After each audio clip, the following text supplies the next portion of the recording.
And unfortunately, bad news, Japan has decided to go far right after all.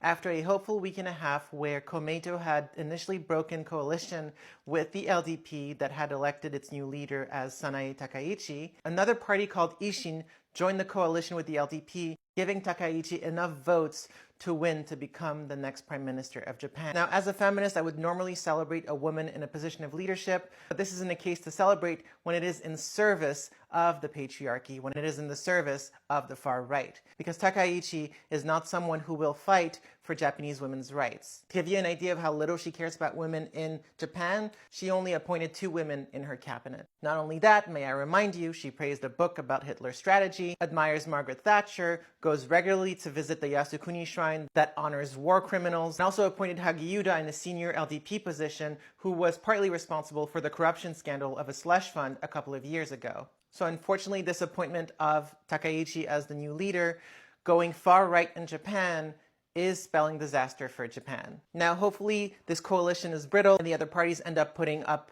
a good fight to stop an authoritarian slide and anti-immigrant sentiment, but who knows what happens next. She's been praised by people like Trump to give you an idea of how bad this is. So just to quickly detail how this happened, it is a parliamentary system. After the last prime minister stepped down, there was no snap election that happened. The parties that have been elected get to pick and choose who the next prime minister will become. It is not something that Japanese people get to elect directly. They've elected these parties to represent them, and in this parliamentary system, these parties then make coalitions and find ways to vote together to elect this new prime minister. And I'm sure this video, like my previous video, will be flooded with racist people saying, "Keep Japan Japanese," from white dudes from Iowa who only watched anime. But make no mistake, this is a slide towards the authoritarian right, and it is not a good look for Japan. And it is part of a broader trend across the world where a lot of democracies have backsliding democracies, meaning that they are slowly sliding towards authoritarianism. So yeah, I wish I had better news for you from the vote that just happened,